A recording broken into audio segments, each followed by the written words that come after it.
మా party YSR Congress party రాష్ట్ర ప్రధాన కార్యదర్శి మీడియా విభాగానికి పూడి శ్రీహరి గారిని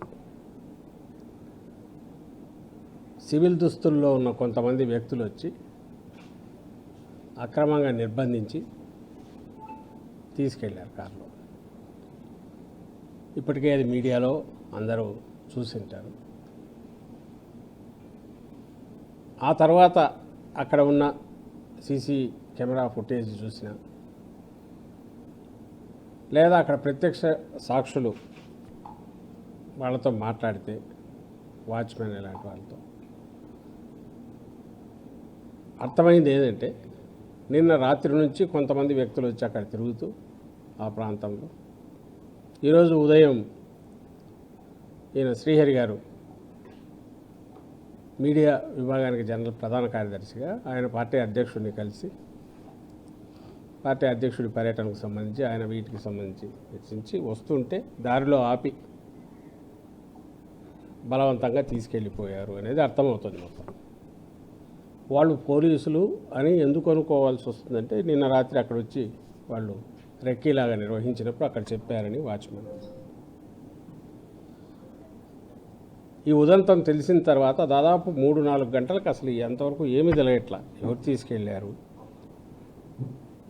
ఎక్కడికి తీసుకెళ్ళారు, ఎందుకు తీసుకెళ్ళారు,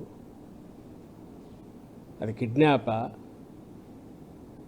మా ప్రత్యర్థుల పార్టీలకు సంబంధించిన వాళ్ళ ప్రత్యర్థుల అసలు ఏది తెలియదు.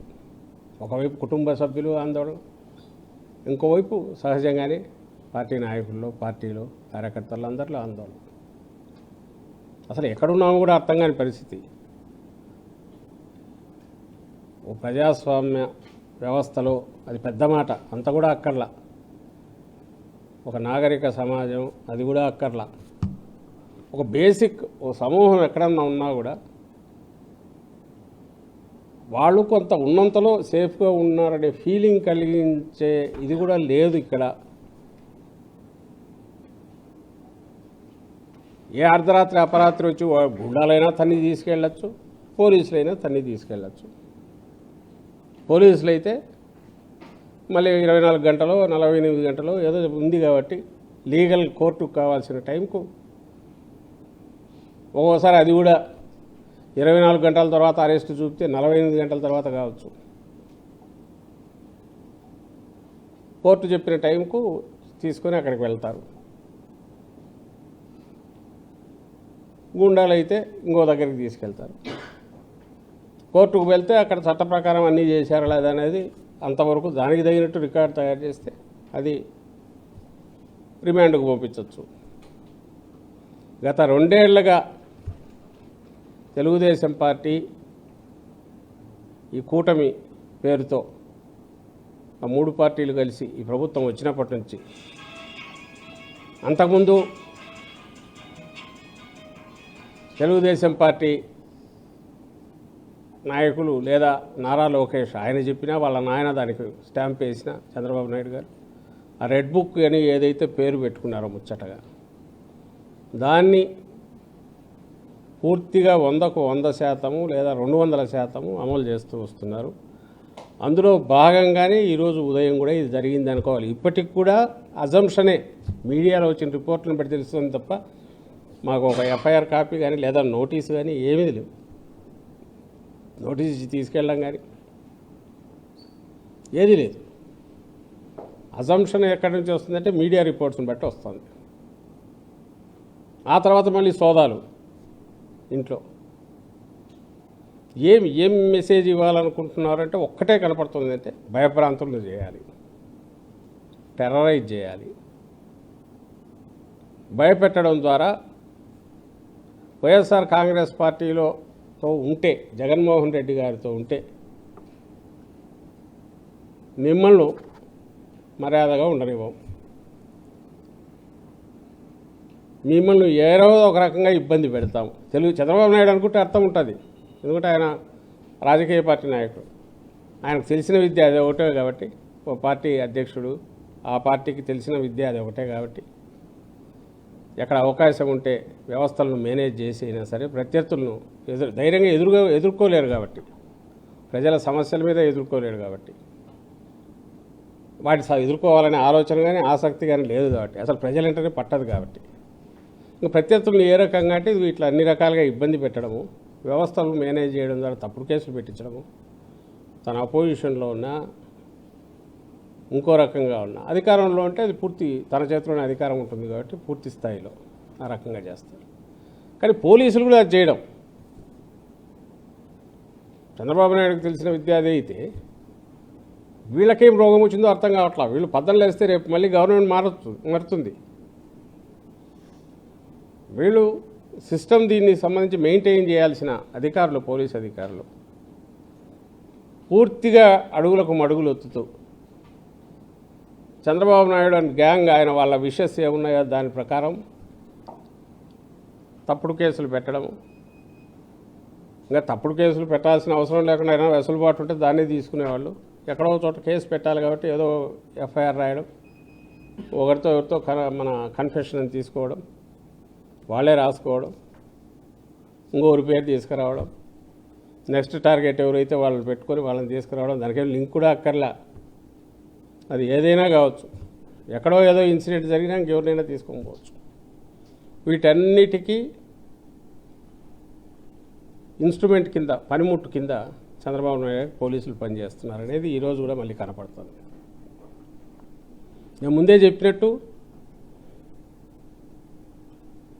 పోలీసులు అంటే యూనిఫామ్లో రావాలి. సుప్రీంకోర్టు ఖచ్చితమైన మార్గదర్శకాలు చట్టంలో ఉన్నాయి. సుప్రీంకోర్టు మరీ స్ట్రెస్ చేసి మార్గదర్శకాలు ఇచ్చింది. ఇక్కడ హైకోర్టు వాటిని చాలాసార్లు మళ్ళీ రీఇటరేట్ చేసింది.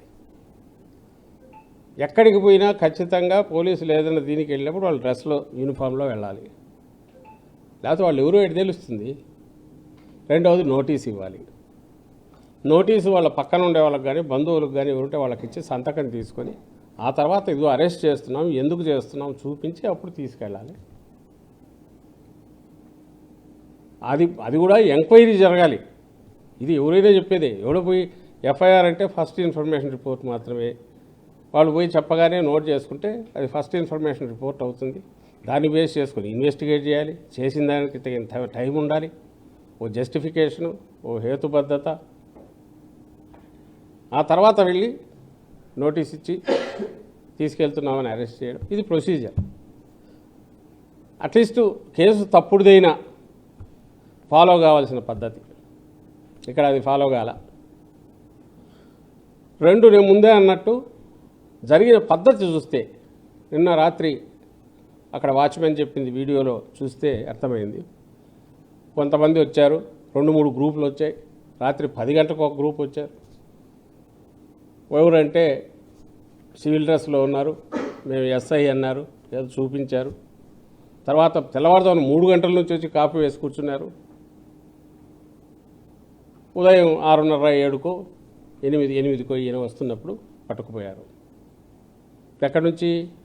కుప్పం ఎక్కడి నుంచో వచ్చారట. దాని తర్వాత మళ్ళీ తాడేపల్లి వాళ్ళు సోదా అని వాళ్ళు వచ్చారు. ఎవరు? ఒక ఉగ్రవాదే. శ్రీహరి ఒక జర్నలిస్ట్, అంతకుముందు సీనియర్ జర్నలిస్టు. గత వైఎస్ఆర్సీపీ హయాంలో ముఖ్యమంత్రి గారికి, జగన్మోహన్ రెడ్డి గారికి సిపిఆర్ఓగా చేశారు 5 ఏళ్ళు. ఇప్పుడు వైఎస్ఆర్ కాంగ్రెస్ పార్టీ ప్రధాన కార్యదర్శిగా ఉన్నారు. ఒక హోదాలో, ఒక బాధ్యతాయుతమైన పదవిలో ఉండి ఎక్కడ ఇంతవరకు ఎలాంటి క్రిమినల్ రికార్డు లేదు. మరి అలాంటి వ్యక్తి దగ్గరికి వచ్చినప్పుడు వచ్చి అసలు ఎందుకు వచ్చినారో ఏదో చెప్పాల్సిన అవసరం లేదా? దానికి రెక్కి పెట్టి రాత్రి నుంచి ఎందుకు చేయాల్సిన అవసరం ఏముంది? ఆయన ఎక్కడ తప్పించుకొని తిరుగుతున్నాడా? పోనీ అంతా చేస్తే నాకు అర్థమవుతుంది. కేసు చూస్తే ఖచ్చితంగా అది ఏదో సోషల్ మీడియా రిలేటెడే ఉంటుంది. ఇంకా అది కూడా పూర్తి తెలియదు. వాళ్ళ మీడియాలో కనపడుతున్న దాన్ని బట్టి చంద్రబాబు నాయుడు గారి మీద ఒక ఇదేదో వచ్చింది. అది వైఎస్ఆర్సీపీ ఫేస్బుక్ దీంట్లో వచ్చింది. దానికని ఈయన తీసుకుంటారని అనుకోవాల్సి వస్తుంది. ఇంతవరకు అయితే అఫీషియల్ కన్ఫర్మేషన్ లేదు. ఇది సిచ్యువేషన్. దీన్ని ఎట్లా అర్థం చేసుకోవాలో చంద్రబాబు నాయుడు గారిని అడుగుతున్నాం, ఆయన ప్రభుత్వాన్ని అడుగుతున్నాం. ముఖ్యంగా ఈరోజు పాత్రదారులు ఎవరైతే పోలీస్ అధికారులు వచ్చారు కాబట్టి డీజీపీ ఆయన కూడా దీనికి ఆన్సర్ ఇవ్వాలి. దుర్మార్గం అందామా, దానికి మించి ఉంది. నిన్ను పెట్టింది మీరు ఉండేది చట్టాన్ని రక్షించాలా, లేదు ఏదన్నా జరిగింది అనుకుంటే అది తప్పుడు కేసు అయినా కనీసం ప్రొసీజర్ అయినా ఫాలో కావాలా? అది కూడా కాకుండా చేస్తే నేను ఎంతమంది అన్నట్టు చంద్రబాబు నాయుడు గారి కోపం ఉంటే మా మీద ఉండొచ్చు, మీకెందుకు కోపం? పోలీస్ అధికారులకు ఎంత అంత వాళ్ళ పనిముట్లులాగా పనిచేయాలి? ఇది మన హక్కుల ఉల్లంఘన, అమానుషం, అన్ని రకాలుగా ఖండించదగ్గది. దాన్ని ఖండిస్తున్నాం. సరే, చేయాల్సింది లీగల్గా ఫేస్ చేస్తాం. దీనివల్ల అది ఒకటి ఏదైతే టెర్రరైజ్ చేయాలనుకుంటారో ఆ పర్పస్ అయితే సర్వ్ కాదు. 2 ఏళ్లుగా చూస్తూనే ఉన్నాం.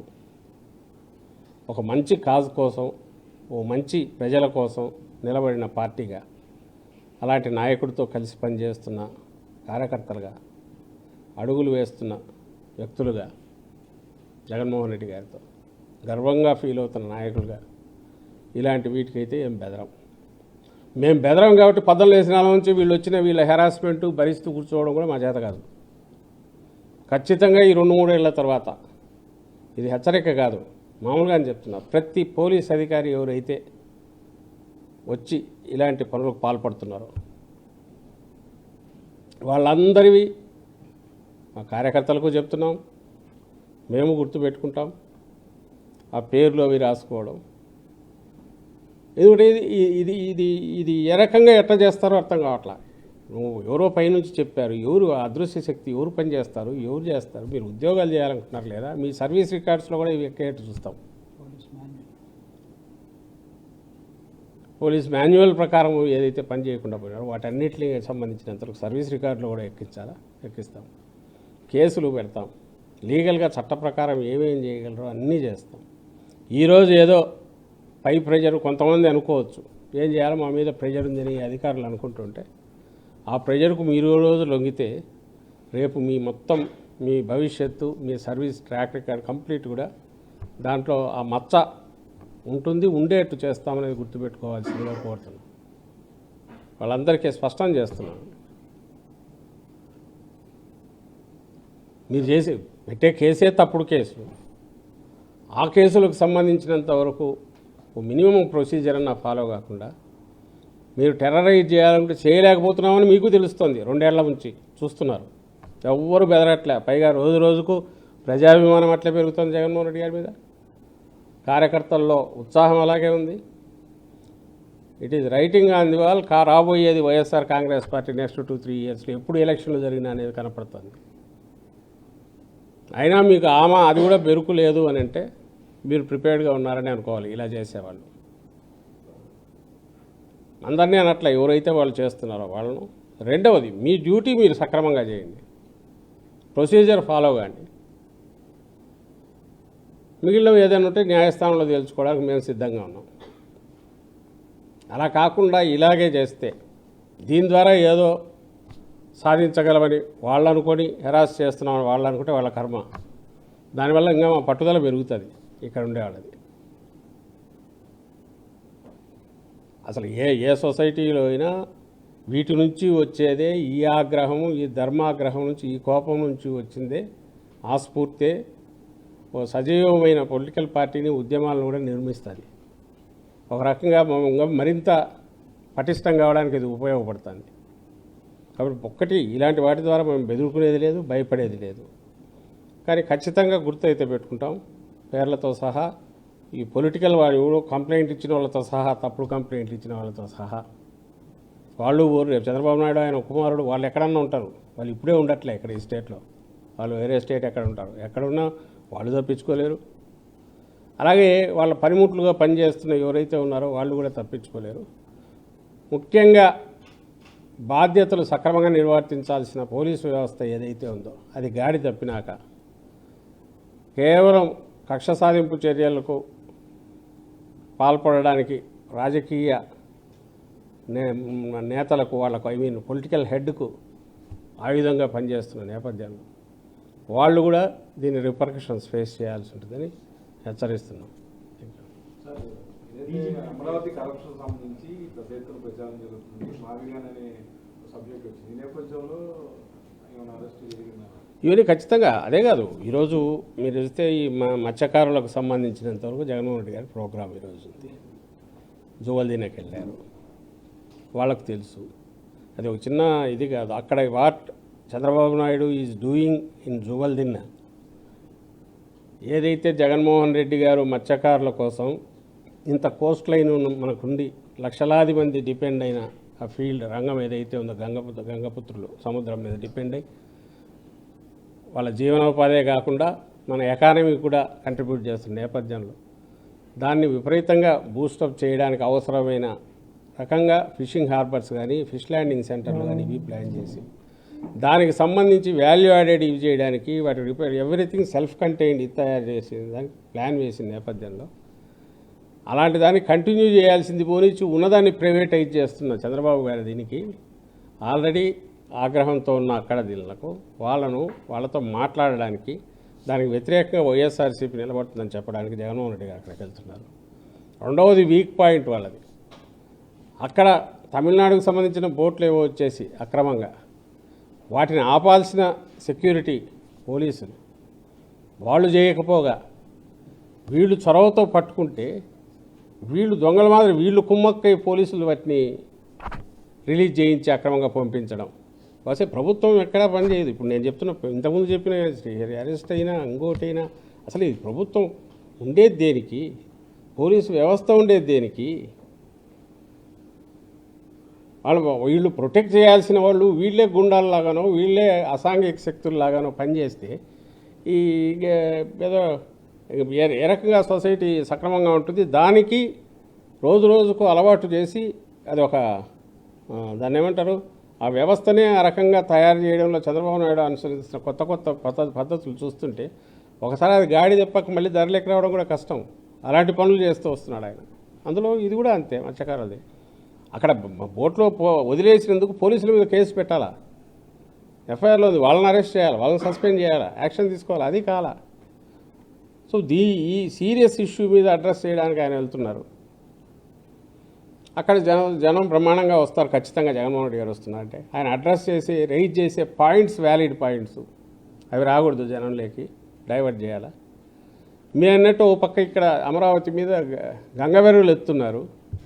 జగన్మోహన్ రెడ్డి గారు రైజ్ చేసిన పాయింట్ ఏదైతే మచిలీపట్నం, విజయవాడ, గుంటూరు అతి తక్కువ ఖర్చుతో తక్షణం రాజధాని ఉంటుంది మనం చెప్పుకోవడానికి.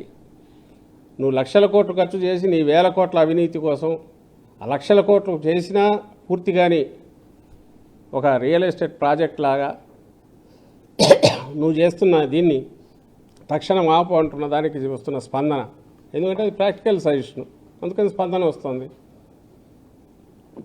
దాన్ని తట్టుకోలేక వారం నుంచి ఏం బూతులు ఎట్లా తిడుతున్నారో చూస్తున్నారు. ఈరోజు కూడా పెట్టారు. రోజు ఆ మీడియా నిండా ఈనాడు, ఆంధ్రజ్యోతి ఆ ఛానల్స్లో ఇంకా వాటిని బూతుల్లో అంతకంటే రాజకీయ నాయకులు ఇంకా దిగజారి మాట్లాడలేని అన్నీ పెడుతున్నారు. వాటన్నిటికీ అవన్నీ ఫస్ట్ పేజీలో ఆ స్టోరీసే. అసలు ఎక్కడ మర్డర్లు జరిగినవన్నీ పరిటాల రవి దగ్గర నుంచి మొత్తం అన్నీ కూడా లింక్ చేస్తాం.